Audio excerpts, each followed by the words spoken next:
আসসালামু আলাইকুম। অনেক দিন পর আজকে আবার লাইভে আসলাম আপনাদের সাথে। আশা করি সবাই আমাকে শুনতে পাচ্ছেন।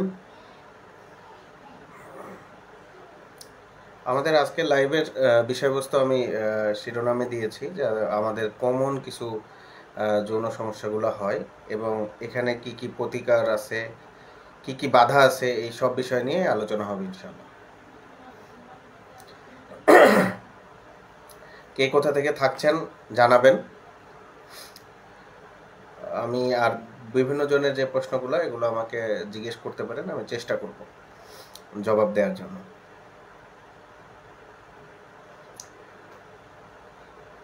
আমাদের মানে সেটা হাসপাতালে হোক অথবা চেম্বারে হোক বা অনলাইনে হোক, এই বিভিন্ন মিডিয়াতে অসংখ্য মানুষজনই যৌন সমস্যার ব্যাপারে পরামর্শ চান, বিভিন্ন ধরনের চিকিৎসা আমরা করে থাকি এবং এগুলোর মধ্যে প্রধান ঝামেলা যেটা হয় সেটা হচ্ছে ফলো আপের ঘাটতি। ফলো আপ জিনিসটা নিয়ে আমি কয়েকবার পোস্ট করেছি এবং অনেকেই ফলো আপ জিনিসটা বোঝেন না। তো আমি আজকে লাইভের শুরুতে প্রথমেই এই ব্যাপারটা আলোচনা করব যে ফলো আপ হচ্ছে আমরা একটা ডেট লিখে দিই প্রেসক্রিপশনের মধ্যে বা মৌখিকভাবে বলে দিই যে 10 দিন পরে আসুন বা 1 মাস পরে আসুন, 7 দিন পরে আসেন। তো এই যে একটা ব্যাপার, একটা আসতে বলি আমরা, যে আমরা যে ওষুধ দিচ্ছি সেটা কেমন কাজ করছে বা তারও আরও কোনো আলাদা কোনো ইনভেস্টিগেশন দরকার আছে কিনা, অথবা তার আরও এক্সট্রা কোনো ওষুধ অ্যাড করার প্রয়োজন আছে কিনা। তো এরকম কিন্তু অনেক ব্যাপার স্যাপার থাকে যেগুলো আমরা হচ্ছে ফলো আপের সময় দেখি, কারণ অনেক রোগী আছে যেটা নিয়ে আমরা নিজেরাও কনফিউশন থাকি। কারণ আমাদের দেশের অ্যাসপেক্টটা এইরকম যে আমি চাইলেই আপনাকে গাদা গাদা পরীক্ষা দিয়ে রিপোর্ট করতে পারি না, আর সব জায়গার রিপোর্টে আমাদের ভরসাও নেই। তো আমরা চাইলেই গাদা গাদা পরীক্ষা দিতেও পারি না, আবার ওইটা রিপোর্টের উপরেও ভরসা করতে পারি না। দ্যাটস ওয়াই অনেক সময় আমাদের ফলো আপের উপর ভরসা করতে হয়। অনেকের অনেক টাকা সেভ হয়ে যায় ফলো আপ করলে। অনেকে ভাবে যে এই ফলো আপ জিনিসটা হচ্ছে টাকা খরচ বা আসা যাওয়া কষ্ট, কিন্তু আমি দেখেছি যারা নিয়মিত ফলো আপ করেন না এদের বেশিরভাগেরই রোগ ভালো হয় না। কারণ ওরা নিজেরাই চায় না যে তাদের রোগটা ভালো হোক। এবং অনেকেই আছেন যারা হচ্ছে নিয়মিত ফলো আপ করেন, আবার অনেকেই আছেন যারা একদমই কোনোভাবেই ফলো আপ করেন না। তো যাই হোক, আমরা আলোচনা শুরু করি। তো যৌন সমস্যার এটাই হচ্ছে প্রধান অন্তরায় যে আসলে কেন আমাদের যৌন সমস্যাগুলো ভালো হচ্ছে না। এর প্রথম কারণ হচ্ছে, 1 নম্বর কারণ হচ্ছে নিয়মিত ফলো আপ না করা বা ডাক্তারের পরামর্শ অনুযায়ী না চলা। 2 নম্বর যে ঘাটতির ব্যাপারটা আমি পরিলক্ষিত করেছি 7-8 বছরে, সেটা হচ্ছে যে নিয়মিত ওষুধ না খাওয়া এবং দেখা যায় যে নিজের ইচ্ছা স্বাধীন মতো খাচ্ছে। এটা একটা কারণ ভালো না হওয়ার। আরও একটা কমন কারণ হচ্ছে বিভিন্ন ফার্মেসি থেকে নিজের পছন্দ অনুযায়ী ওষুধ কিনে খাচ্ছে। যখন আর কোনো ওষুধ মানে কাজ করছে না তখন ডাক্তারের কাছে আসতেছে। এটা কিন্তু খুব মানে বড় একটা কারণ আমাদের যৌন সমস্যাগুলো ভালো না হওয়ার। এছাড়া আরও বিভিন্ন কারণ রয়েছে যেগুলা যেমন হচ্ছে অনেক সময় অনেকে ওষুধ কিনতে পারে না আর্থিক অবস্থার কারণে। অনেকে হচ্ছে ওয়াইফ থাকে দূরে, দেখা যায় যে সপ্তাহে 1-2 বার যায়। তো এইসব ক্ষেত্রে কিন্তু যৌন সমস্যাগুলো খুব কঠিন ভালো করা, খুবই কঠিন। এবং দেখা যায় যে এই ক্ষেত্রে আমাদের হাতেও কিছু করার থাকে না এবং যিনি চিকিৎসা নিচ্ছেন তারও বেসিক্যালি কিছু করার থাকে না। অনেকেই আছে না যে দূরে থাকে চাকরির কারণে, বাসায় যেতে পারছে না, তো উইকলি যাচ্ছে, তো তাদের দেখা যায় যে এই যে ঝামেলাগুলো বেশি হচ্ছে। আর আমি সবসময় পরামর্শ দিয়ে থাকি যে বিয়ের পর আপনারা প্রথম 6 মাস অ্যাটলিস্ট ওয়াইফের সাথে থাকুন, যত কষ্টই হোক। এই সময়টা থাকাটা খুব জরুরি, কারণ অনেকগুলো রোগ আছে যেটা আপনার দূরত্বের কারণে সৃষ্টি হয়ে থাকে। তো এই ব্যাপারগুলো কিন্তু খেয়াল রাখতে হবে। তো আরেকটা ব্যাপার হচ্ছে যারা যারা হচ্ছে যৌন সমস্যাকে ট্যাবু মনে করে, কারোর সাথে শেয়ার করে না, বছরের পর বছর ওয়াইফের সাথে একইভাবে সংসার করে যাচ্ছে, তার এই সমস্যা নিয়ে কখনোই সে ডাক্তার দেখায় না। তো এই যে ব্যাপারগুলো আছে, এই ব্যাপারগুলো কিন্তু বিশাল একটা ট্যাবু এবং আমাদের দেশে কিন্তু এটা খুবই কমন। এবং দেখা যায় যে বেশিরভাগ মানুষই আমাদের কাছে যখন আসেন আমি দেখি যে তার রক্তে চর্বি অনেক বেশি, যার কারণে তার যৌন সমস্যাটা হচ্ছে। তার কারো কারো হরমোনের সমস্যা বেশি, তার জন্য তার যৌন সমস্যা হচ্ছে। কিন্তু তারা কখনোই চিকিৎসা করে নাই এবং তারা ওষুধ খেয়েছে কিন্তু কোনো পরীক্ষা নিরীক্ষা করে নাই। আবার অনেকের ব্যাড লাক এতই থাকে যে এই ওষুধগুলো খেতে গিয়ে স্ট্রোক, হার্ট অ্যাটাক সহ, কিডনি সমস্যা সহ অনেক সমস্যা ফেস করে। তো এগুলা করে আসলে তখন আমাদের জন্য এটা চিকিৎসা করাটা কঠিন হয়ে দাঁড়ায়। তো মাঝে মাঝে আগে লাইভ করতাম, কিন্তু দেখা যেত যে লাইভে আসলে একটা বিশেষ সময় দরকার হয়। সারাদিন কাজ করে এসে আর আসলে ইচ্ছা শক্তিটাও থাকে না। আমার আগামীকালই লাইভ করার কথা ছিল, কিন্তু আসলে ক্লান্ত থাকার জন্য আজ করা হয়নি। আমি পরে ডেট দিয়ে আজকে লাইভে আসছি। তো আপনারা আশেপাশে যারা আছে তাদেরকে কিন্তু আপনারা নিজেরাই সচেতন করতে পারেন। আর একজন চিকিৎসা নিয়ে গেছে, ওর একটু ভালো হচ্ছে, দেখা গেল আর একজন ওষুধ খেয়েছে, খেয়ে কি হলো যে ও অসুস্থ হয়ে গেল, বেডে পড়ে থাকলো, স্ট্রোক হইলো, হার্ট অ্যাটাক হইলো। তো এই জিনিসগুলো কিন্তু করা যাবে না। কারণ আমরা যখনই কোনো সেক্সের ওষুধ দিই বা যৌন উদ্দীপক কোনো ওষুধ দিই, আমরা কিন্তু বেশ কিছু পরীক্ষা নিরীক্ষা করে নিই। সেটা সরকারি হাসপাতাল থেকে করাইতে পারেন, যেখানে আপনার মন চায় সেখান থেকে করতে পারেন, কিন্তু পরীক্ষা নিরীক্ষা ছাড়া যৌন সমস্যার ওষুধ খাওয়া বিষ খাওয়ার মতো। হ্যাঁ, তো এই জন্য ইচ্ছা অনুযায়ী মন চাইলো আর ওষুধ খেয়ে ফেললাম, এই কাজ কিন্তু করা যাবে না। হ্যাঁ, এতে হয়তো সমস্যা কিন্তু বেশিরভাগেরই হয় না, কিন্তু যার হয় সে কিন্তু সাফারার, সে কিন্তু 100% সাফারার, তার কিন্তু মানে ভালো হচ্ছে না জিনিসটা। তো আসেন আমরা কয়েকটা যৌন ব্যাপার নিয়ে আলোচনা করি। সেইগুলোর মধ্যে প্রথম হচ্ছে অবিবাহিতদের বেলা। অবিবাহিতদের বেলায় যে সমস্যাটা খুবই কমন, একটা হচ্ছে স্বপ্ন দোষ, আর একটা হচ্ছে হস্তমৈথুন। এই দুইটা ব্যাপার আমাদের সোসাইটিতে, আমাদের সমাজে খুবই প্রচলিত। যেই ব্যাপারটা এখানে গুরুত্বপূর্ণ আলোচনা করা, একটু আলোচনা করে দিব, কারণ এগুলো নিয়ে আগেও আমি লাইভ করেছি। হয়তো আধা ঘন্টা আপনাদের সময় নিব, আমি আধা ঘন্টা 50 মিনিট, 40-45 মিনিট টাইম দিব। তো যেই ব্যাপারটা এখানে গুরুত্বপূর্ণ সেটা হচ্ছে যে ইয়াং বয়সে, বিয়ের আগে আমাদের যৌন জীবনের ছেলেদের ক্ষেত্রে দেখা যায় যে 13-14 বছর, কারো 10-12 বছর বয়স থেকে স্বপ্ন দোষটা শুরু হচ্ছে। তো অনেকেই এই ব্যাপারটা নিয়ে এত বেশি দুশ্চিন্তা করে যে আলটিমেটলি এটা তাদের রোগে পরিণত হয়ে যায়। রোগে পরিণত হয়ে যাচ্ছে কেন? কারণ সে তো জানে না, আমাদের দেশে এই শিক্ষা ব্যবস্থাটা নেই যে স্বপ্নদোষ যে একটা স্বাভাবিক ব্যাপার, এই জিনিসটা উক্ত ব্যক্তিটাকে জানানোর মতো কোনো পার্সন নেই। যে আমাদের এবং আমরা যারা এই লাইভগুলোতে কথা বলি দেখি যে অনেকে হাহারি দেয়। তো যৌন ব্যাপারটা তাদের কাছে হাস্যকরী। তো ওদেরই সমস্যা হয়, ওদেরই বউ চলে যায়, ওদেরই সামাজিকভাবে ওরা হেয় প্রতিপন্ন হয়, কারণ ওরা তো সমস্যা হলে সলভ করতে যায় না। তো যাই হোক, তো এই স্বপ্নদোষের যে ব্যাপারটা 10 বা 12 বছর বা 11 বছর, 13-14 বছর বয়সে একটা ছেলের জীবনে শুরু হচ্ছে, সে এই ব্যাপারটা জানে না যে এটা একটা স্বাভাবিক প্রক্রিয়া। প্রত্যেকটা ছেলের বয়ঃসন্ধিকাল থেকে এই শুক্রাণু উৎপাদন শুরু হয় এবং তার মৃত্যু পর্যন্ত এই প্রক্রিয়াটা চলতে থাকে। তো যেই কারণে এই ব্যাপারটা খুবই গুরুত্বপূর্ণ যে এটা একটা স্বাভাবিক প্রক্রিয়া। কিন্তু আমাদের দেশে হয় কি, যে তাদের মধ্যে টেনশন কাজ করে, কারণ যৌন শিক্ষা বলে কোনো শিক্ষাই তাদের নেই। একদমই তারা এখানে অপ্রস্তুত এবং তার এই সম্পর্কে কোনো ধারণাই নেই। যার কারণে সে কি করতেছে, সে মনে করতেছে তার সব কিছু শেষ, আর তার শরীর দুর্বল হয়ে যাচ্ছে, সে অসুস্থ হয়ে যাচ্ছে, তার কাজ করতে ভালো লাগছে না, এভরিথিং হচ্ছে কেন? কারণ সে এটাকে একটা রোগ মনে করছে, এটাকে একটা খারাপ কিছু মনে করছে। কিন্তু এটাকে যদি সে স্বাভাবিক মনে করত, তাহলে তার ক্ষেত্রে এই সমস্যাগুলো কখনোই হতো না। এখন স্বপ্নদোষের ব্যাপারে অসংখ্য মানুষজন আমাকে জিজ্ঞেস করে যে আসলে সপ্তাহে কবার হওয়া যায়, মাসে কবার হওয়া যায়। তা আসলে স্বপ্নদোষের ব্যাপারটা আপনার প্রোডাকশান কেমন, আপনার ভিতরে শুক্রাণুর পরিমাণ উৎপাদন কেমন হচ্ছে, এটার উপর ডিপেন্ড করে অনেকাংশে। তো দেখা যায় আপনার প্রোডাকশান বেশি হচ্ছে, অনেক তৈরি হচ্ছে, তাহলে আপনার ঘন ঘন স্বপ্নদোষ হবে, স্বাভাবিক ব্যাপার। আর যদি আপনার প্রোডাকশান একটু কম হয়, বা আপনি যদি একটু নিয়ন্ত্রিত লাইফ লিড করেন, পর্ন না দেখেন, বিভিন্ন অ্যাডাল্ট ভিডিওগুলো না দেখেন, কম দেখেন, তাহলে আপনার সেক্ষেত্রে একটু কম হবে। তো এই যে ব্যাপারটা, স্বাভাবিক একটা ব্যাপারটা, এটাকে অস্বাভাবিক মনে করা যাবে না। তো আমাদের যার যেখানে এরকম সামর্থ্য আছে, যে যেখান থেকে পারেন, এটা মানুষজনকে একটু উৎসাহিত করলেই কিন্তু, একটু জানাইলেই কিন্তু হয়ে যায়, তাদের মধ্যে এই হতাশাটা কাজ করে না। তো আশা করব স্বপ্নদোষ নিয়ে যারা বারবার আমাকে নক দেন, বারবার এই পরিমাণটা জানতে চান, কতগুলো হলে স্বাভাবিক, কতগুলো হলে অস্বাভাবিক, তারা আশা করি আপনাদের উত্তরটা পেয়ে গেছেন। এবার আসি হস্তমৈথুনের ব্যাপারটা। বাংলাদেশের প্রেক্ষাপটে আমরা 20 বছর 21 বছরে খুব রেয়ার বিয়ে করি, শিক্ষিত যারা, শিক্ষিতদের বিয়ে শুরুই হচ্ছে 25+ থেকে, অধিকাংশের বিয়ে হচ্ছে 30-এ যে। তো এই যে 12 বছর বয়সে তার বয়ঃসন্ধিকাল শুরু হলো, এই সময় কে দুইটা গ্রুপ তৈরি হয়ে যায়। একটা শুধু স্বপ্নদোষী হয়, তারা হস্তমৈথুনে অভ্যাস হয় না, আর আরেকটা গ্রুপ আছে যাদের হস্তমৈথুনের উপর একটা হ্যাবিট হয়ে যায় এবং তারা হস্তমৈথুন করে, তাদের আবার স্বপ্নদোষ হয় না।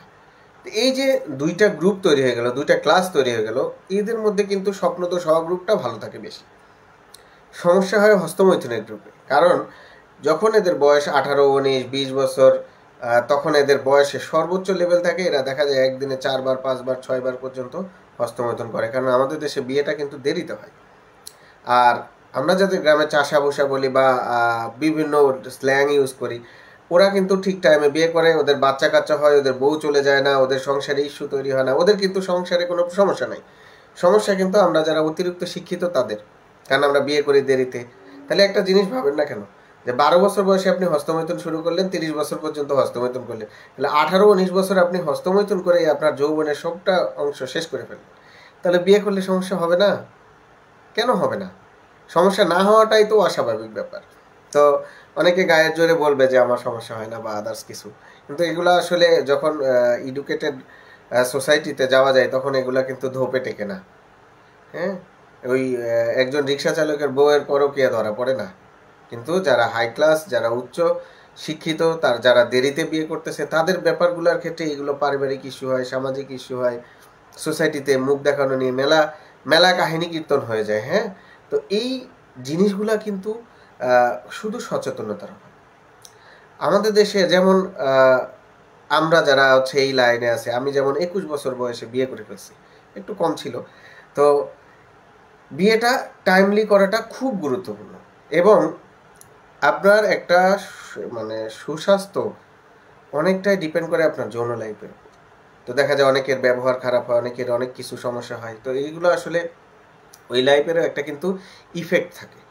তো এই ক্ষেত্রে আপনাদের কিন্তু এই জিনিসগুলা কেয়ারফুল দেখতে হবে। এবং অনেকেই দেখা যায় যে কি, যে চিন্তা করতেছে আমি তো এস্টাবলিশড না, আমি তো এখনো বাবা মার টাকায় চলি, আমি তো এখনো এই করি সেই করি, বিয়ে করতে দেরি আছে, আগে নিজে প্রতিষ্ঠিত হই, আগে বোনদের বিয়ে দিই, এই করি সেই করি, এই করতে করতে হয়ে যাচ্ছে কি দেরি হয়ে যাচ্ছে।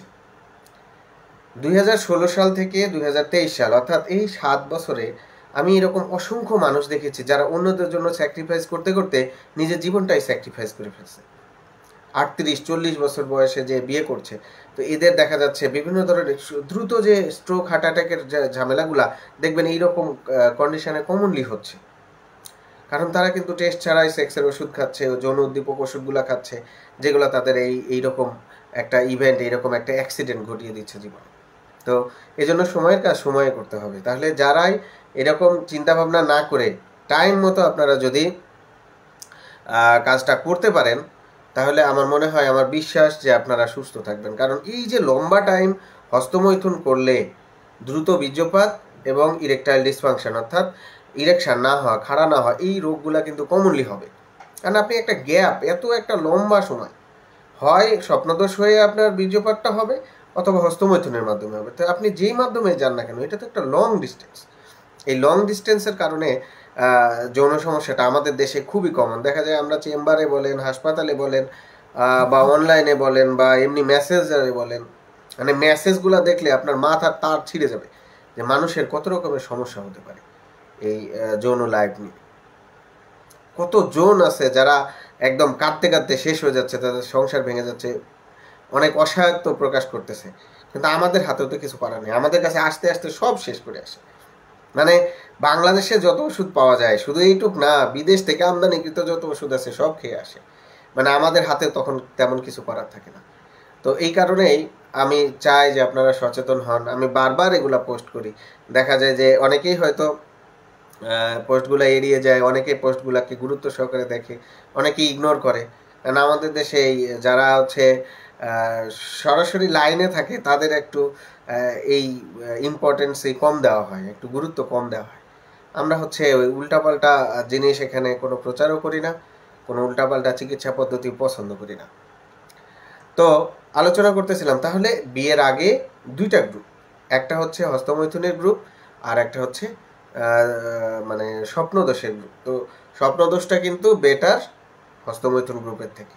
তাহলে হস্তমৈথুনের যাদের অভ্যাস আছে এই পরিমাণটা কমিয়ে দিতে হবে, কারণ একবার যাদের অভ্যাস হয়ে গেছে তারা এই অভ্যাস ত্যাগ করতে পারবে না, খুব টাফ। তো এটা ত্যাগ করতে পারবে না, তার জন্যই যত দ্রুত সম্ভব প্রতিষ্ঠিত হওয়ার আগেই, প্রতিষ্ঠিত হব তারপর বিয়ে করব, এই রকম ব্যাপারগুলো আসলে খুব বেশি ফলপ্রসূ হয় না। হ্যাঁ, আপনি বিয়ে করলে আল্লাহ পাক একটা ব্যবস্থা করে দিবে ইনশাল্লাহ। তো এই কারণে এই পরামর্শটা থাকবে। তো যারা এই লাইফটা পার করে লেট এজে যে বিয়ে করছেন তাদের হচ্ছে আসল সমস্যাটা শুরু হচ্ছে। তো আমার অনেক ফ্রেন্ডরাই আছে যারা এখনো বিয়ে করে নাই, আর আমার ছেলে 10 বছর বয়স হয়ে গেছে। তো পার্থক্য কিন্তু খুব বেশি না, তারা বিয়ে করে নাই, এখন করবে। কিন্তু বিয়ের পর পরই ইস্যুগুলা তৈরি হবে, তবে সবার হবে না। দেরিতে বিয়ে করছে বলে কি সবার যৌন সমস্যা হচ্ছে না, মানে এটা আবার ঢালাওভাবে আপনারা নিয়ে ফেলেন না। হ্যাঁ, তবে অল্প বয়সে মানে যারা বিয়ের বয়সে বিয়েটা করছে তাদের থেকে যারা দেরিতে বিয়ে করছে তাদের সমস্যাটা রিলেটিভলি বেশি হয়। কারণ হস্তমৈথুন করতে করতে করতে করতে এদের পেনিসের অবস্থা এত ডেঞ্জারাস হয়ে যায় যে এদের আসলে ধরে রাখার যে ক্ষমতা এটাই থাকে না। এদের দ্রুত বীর্যপাত সমস্যা হয়, এদেরই দ্রুত ইরেকটাইল ডিসফাংশন হয়, এদের মেলামেশার মাঝখানে লিঙ্গ শিথিলজনিত সমস্যা হয়ে যায়, এদের আগ্রহ কমে যায়, এরা বউরে ভালোভাবে নিতে পারে না, কারণ এর হস্তমৈথুনের সময় বিভিন্ন পর্ন দেখছে, বিভিন্ন রকমের উল্টাপাল্টা জিনিস দেখে এদের মেমোরিতে ওগুলা ফিল আপ হয়ে আছে, তখন এক বউয়ের কাছে আর তাদের ওই রকম ফিলিংসটা আসে না। তো এই যে ব্যাপারগুলা এগুলা কিন্তু ওতপ্রোতভাবে জড়িত। তাহলে এইটুক পর্যন্ত আমাদের ছেলেদেরটা আলাদা, ছেলেদেরটাই সবচেয়ে বেশি এই সময়টা বেশি সেন্সিটিভ। একই সাথে আমাদের মা বোনদের ক্ষেত্রেও জিনিসগুলা কিন্তু কমনলি হয়, এবং তাদের ক্ষেত্রে সমস্যাগুলা আমাদের ছেলেদের মতো এত সিভিয়ার কন্ডিশন হয় না।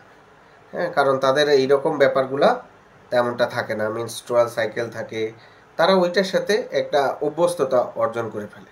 এবং আমাদের দেশে মেয়েদের বিয়েটা এখনও আর্লি এজে হয়। ইভেন আমি গতদিনও একটা পোস্ট করেছিলাম যে বয়সের গ্যাপটা কম হওয়া উচিত। তো হ্যাঁ, বাশির উদ্দিন ভাই কমেন্টটা সুন্দর হয়েছে, ধন্যবাদ আপনাকে। নিজে দাঁড়াতে গিয়ে ওটা দাঁড়ায় না, ঠিক আছে, কথাটা সত্য। তো এখন ব্যাপারটা হচ্ছে যে মেয়েদের ব্যাপারে যে সমস্যাগুলো হয় তাদের সাদা স্রাবের ব্যাপারটা খুব কমন থাকে, যেটা ইজিলি চিকিৎসা করা সম্ভব, এবং এটা অবশ্যই চিকিৎসা করে ফেলতে হবে। আর ওনাদের বিয়েটা আগেই হয় আমাদের দেশের মানে প্রেক্ষাপটে খুব অল্প সংখ্যক মেয়ে আছে যাদের বিয়েটা দেরিতে হয়। এবং মেয়েদের ক্ষেত্রে যেটা কমনলি হয় সেটা হচ্ছে এদের আগ্রহের ঘাটতি তৈরি হওয়া। তো এই আগ্রহের ঘাটতি তৈরি হওয়া বিভিন্ন কারণে হয়, এবং বেশ কিছু রোগ আছে যেটা আমি এখানে আলোচনা করতে চাচ্ছি না আজকে, যে রোগগুলোর কারণে ফ্যামিলি ইস্যু তৈরি হয়। এবং আমি রিসেন্টলি 2টা এরকম কেস পেয়েছি যাদের সংসার ভেঙে গেছে। কিন্তু দোষটা কিন্তু ছেলেদের ঘাড়েই পড়েছে, যে ছেলের সমস্যা, কিন্তু আসলে মেয়েদেরও কিছু রোগ আছে যে এই রোগগুলা খুবই ডেঞ্জারাস পর্যায়ের হতে পারে, যার কারণে মেলামেশাই করতে পারবে না, এরকম পর্যন্ত সমস্যা হতে পারে। তো মেয়েদের এই রোগগুলা নিয়েও আমি একদিন ইনশাল্লাহ ডিটেলস আপনাদের সাথে একটা লাইভ করব। যদি এরকম কারো পান বা কেউ কারো ফ্যামিলিতে এরকম ইস্যু থাকে, বা অ্যাক্সিডেন্টলি কোনো ভাইয়ের কপালে যদি এরকম একটা ওয়াইফ পড়ে যায়, তাহলে সেটা থেকে কিভাবে আপনারা পরিত্রাণ পাবেন সেই ব্যাপারগুলো নিয়েও ইনশাল্লাহ আলোচনা হবে একদিন। কারণ এখন হয়তো আমি রেগুলার সময়টা দিতে পারছি না, ইভেন অনেকের মেসেজের জবাব দিতে পারছি না। আমার মেসেজের রেসপন্স রেট এখন হচ্ছে 32% বা 35%। তো খুবই খারাপ অবস্থার মধ্যে দিয়ে যাচ্ছি, ব্যস্ততার মধ্যে দিয়ে যাচ্ছি। এবং এই সপ্তাহে আমাকে হাসপাতালেও রোগী দেখতে একটু কম দেখা যাবে, কারণ আমাদের সেমিনার আছে একটা বড়, তো সেটার প্রিপারেশান নিচ্ছি এখন। এই বয়সেও পড়ালেখা করতে হয়, যাই হোক। তো এটা বলতেছিলাম, তাহলে মেয়েদের ব্যাপারটা নিয়ে একদিন আলাদা করে লাইভ করব। ছেলেদের ব্যাপারে যারা বিয়ের পর ঝামেলা ফেস করছেন, যেমন দ্রুত বীর্যপাত, ইরেকটাইল ডিসফাংশন, আগ্রহ কমে যাওয়া, তো এই যে ব্যাপারগুলা এগুলোর কিন্তু বাংলাদেশে খুব ভালো ভালো চিকিৎসা আছে, আধুনিক অসংখ্য চিকিৎসা আছে। কিন্তু আমাদের মধ্যে শিক্ষার এত অভাব, এত গ্যাপ তৈরি হয়ে যাচ্ছে যে এরা কিন্তু কোথায় গেলে এটা সেবা পাবে এটা না বুঝেই অনলাইনে একটা চাটুকার বিজ্ঞাপন দেখে ওইটাকে অর্ডার করছে, ওইটা খাচ্ছে, সর্বনাশ করছে। আবার অসংখ্য মানুষ আছে যারা লিঙ্গ বড় করার জন্য বিভিন্ন ধরনের উপাদান খাচ্ছে।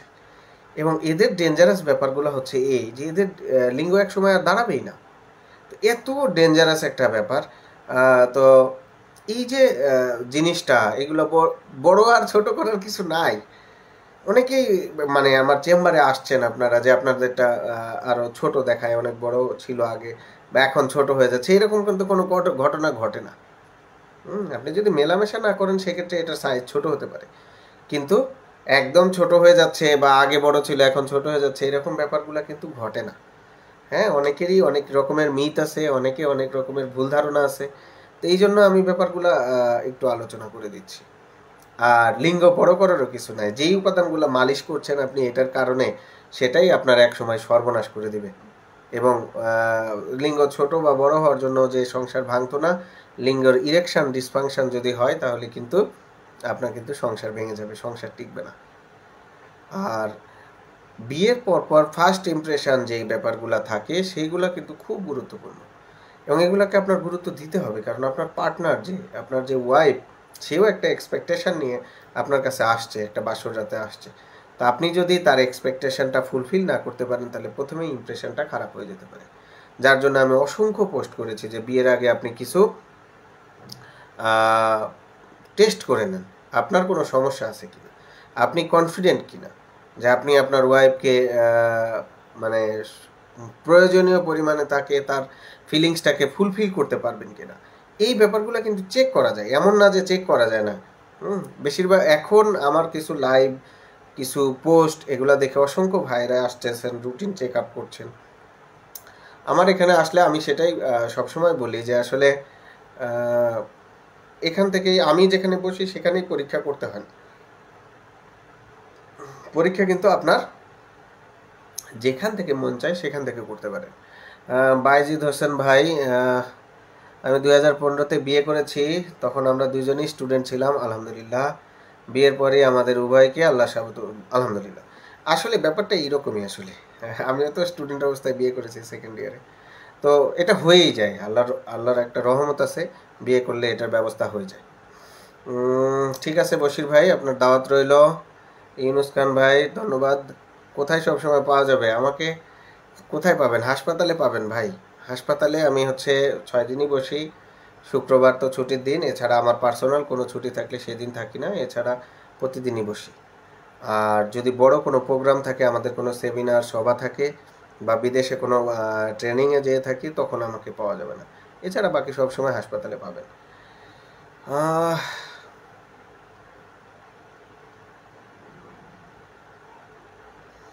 ছোট বড় হয় না, ওইটা জাতি হিসেবে সাইজ হয় বলে। জি বিহারি ভাই, এটা সত্য কথা। আমরা হচ্ছে বিভিন্ন পণ্যে আসক্ত হওয়ার কারণে তাদের সাইজটা দেখে মনে করি আমাদের সাইজটা ছোট, আমাদের আরো বড় হওয়া দরকার। আসলে ব্যাপারটা এরকম না।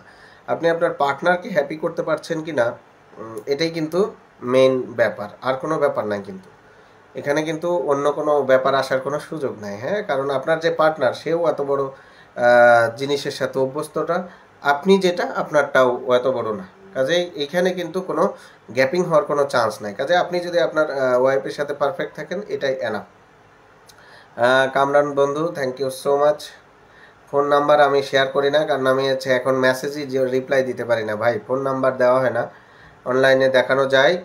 দিনাজপুর থেকে ওসমান ভাই, থ্যাংক ইউ সো মাচ।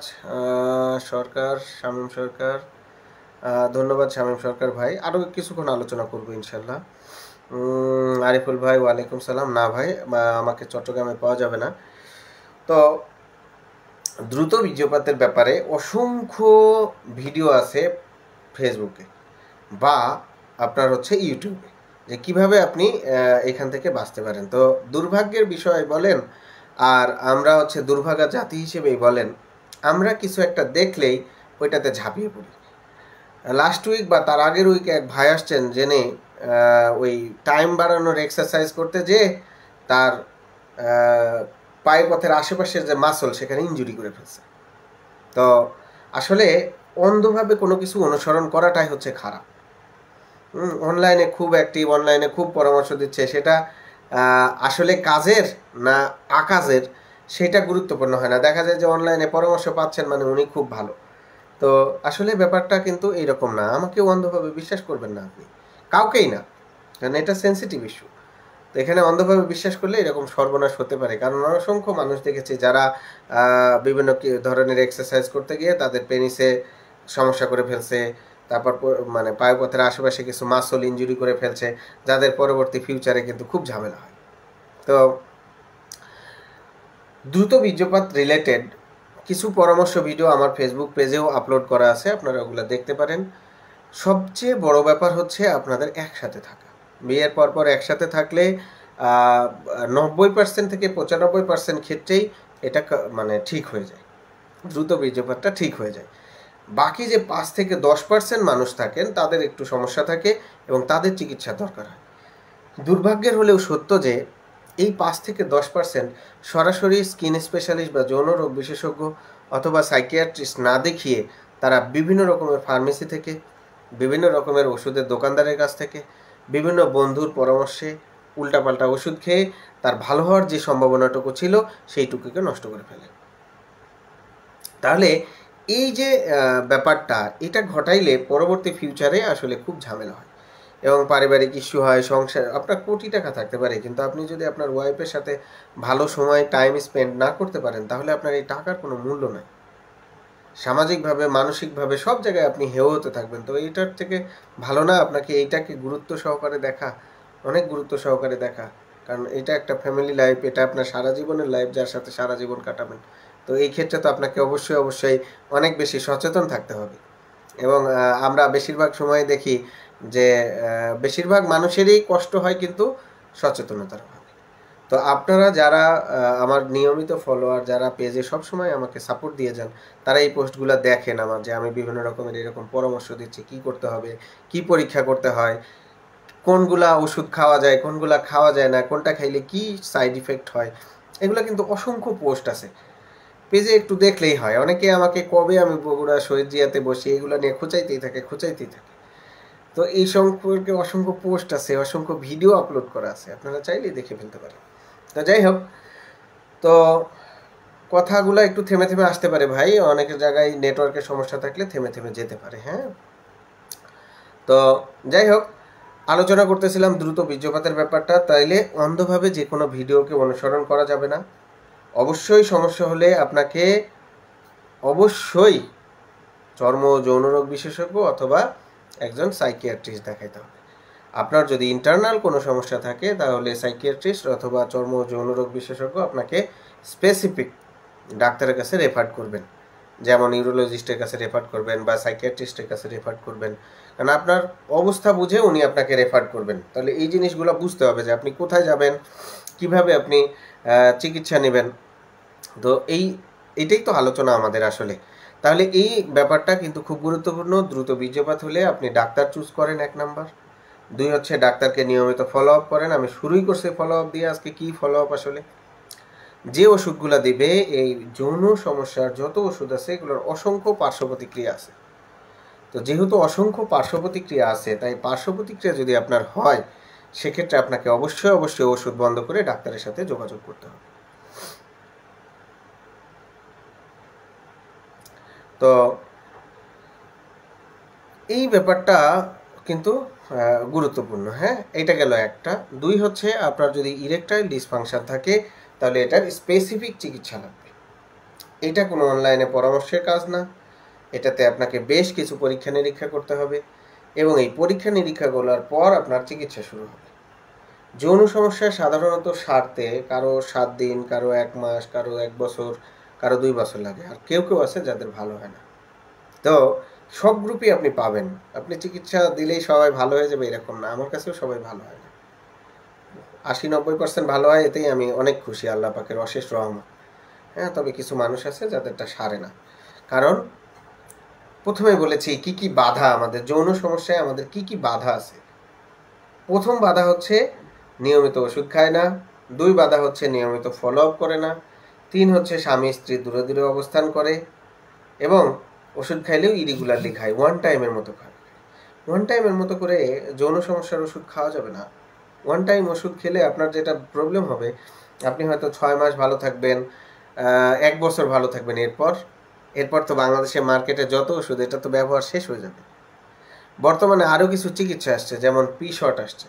পিশট দিলেই আপনারটা ঠিক হয়ে যাবে, এরকম বোকার স্বর্গে বাস করা যাবে না। আপনি 15,000 10,000 টাকা দিয়ে পেনিসের মধ্যে যে পিশট নিলেন, কিন্তু দেখা গেলো এটা আপনার কাজ করলো না, তাহলে আপনার টাকাটা ওয়েস্ট হবে। তাহলে আপনি আগেই ডিসিশন নিয়ে ফেলবেন না যে আপনি কোন ধরনের চিকিৎসা নিতে চাচ্ছেন। আগে আপনি একজন চর্ম ও যৌনরোগ বিশেষজ্ঞ দেখান, তার পরামর্শে 3 মাস 6 মাস চেষ্টা করেন। না হলে এক্সট্রা কর্পোরিয়াল শক থেরাপি, পিশট, তারপর প্রস্থেসিস লাগিয়ে দেওয়া, অসংখ্য চিকিৎসা পদ্ধতি আসছে।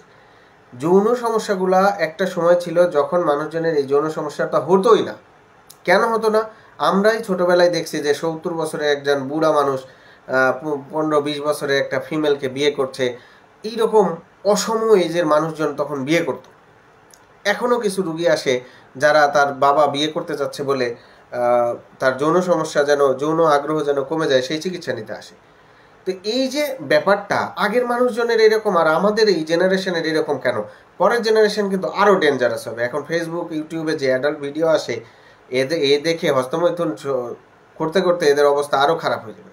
নেক্সট জেনারেশনগুলো আরও ডেঞ্জারাস পর্যায়ে পৌঁছাবে।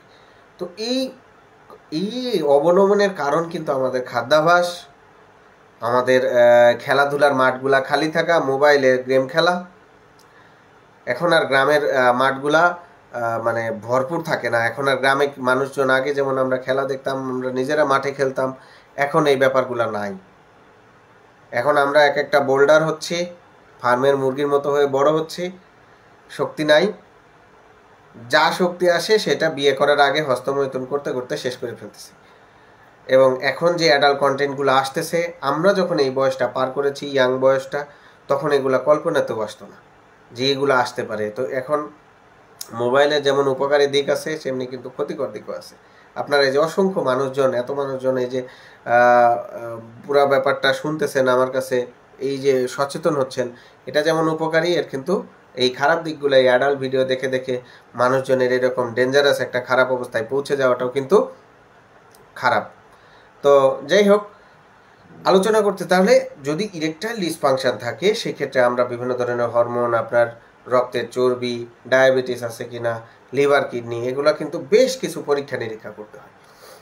আপনার অ্যাবিলিটি অনুযায়ী পরীক্ষার প্লেস চুজ করবেন, কিন্তু পরীক্ষা চেঞ্জ করবেন না। অ্যাবিলিটি অনুযায়ী বললাম এই জন্য যে আমাদের দেশে সরকারি খরচে সব হরমোন টেস্টগুলো করা যায়। বাংলাদেশে পরমাণু সেন্টার আছে, প্রত্যেকটা মেডিকেলে, বড় বড় মেডিকেল কলেজ হাসপাতালগুলোর সাথে পরমাণু সেন্টার আছে। এই জায়গাটায় বেস্ট হয়। তাহলে এই হরমোনটা আপনি ওখান থেকে করলেন, ব্লাডগুলো হাসপাতাল থেকে করলেন। আপনার যদি অ্যাবিলিটি কম হয়, আপনার যদি ওই সামর্থ্য থাকে, তাহলে সেরকম ভালো প্রতিষ্ঠানে যে টেস্ট করলেন, কিন্তু করতে হবে। কারণ যৌন সমস্যায় পরীক্ষা নিরীক্ষা ছাড়া মানে এটা খুব ডেঞ্জারাস, খুব বিপজ্জনক হয়ে যেতে পারে। হ্যাঁ, খুব সাবধান। পলাশ ভাই, আপনার কমেন্টের উত্তর, হ্যাঁ খুবই দুঃখিত পলাশ ভাই, কারণ আমি এখন খুব ব্যস্ত থাকি ভাই। তারপরও চেষ্টা করি উত্তর দেওয়ার, তবে সব সময় হয়তো পারি না। এই যে এখন আপনারটা সামনে আসছে, আমি বলে দিলাম ভাই।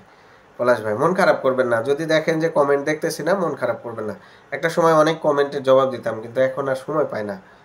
কারণ যত দিন যাবে আমার মনে হয় ব্যস্ততা আরও বাড়তেছে এবং খুবই ডেঞ্জারাস অবস্থায় পৌঁছে যাচ্ছে, যার কারণে এখন খুব কঠিন হয়ে যায়। কারণ হাসপাতালে মোটামুটি 80 থেকে 120টা রুগী দেখতে হয়, মাথা ওখানে যায়। এরপর বাসায় এসে, আগে তো গাড়িতে যাওয়া আসার সময় মেসেজের রিপ্লাই দিতাম, কমেন্টের জবাব দিতাম, এখন আর এটা পারি না। হ্যাঁ, তো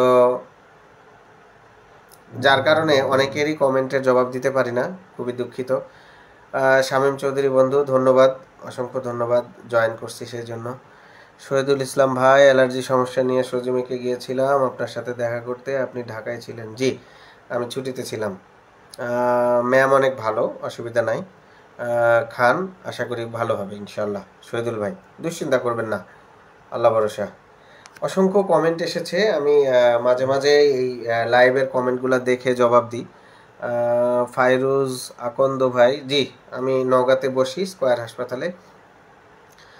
1.5 বছর হয়ে গেল নওগাঁতে এসে, আমার দেশের বাড়িও নওগাঁতে দেখি আমি ইনশাল্লাহ। নওগাঁ এখনও ছাড়ি নাই, নওগাঁ থেকেই বগুড়া যাওয়া আসা করি, প্রতিদিনই যাওয়া আসা করি ইনশাল্লাহ।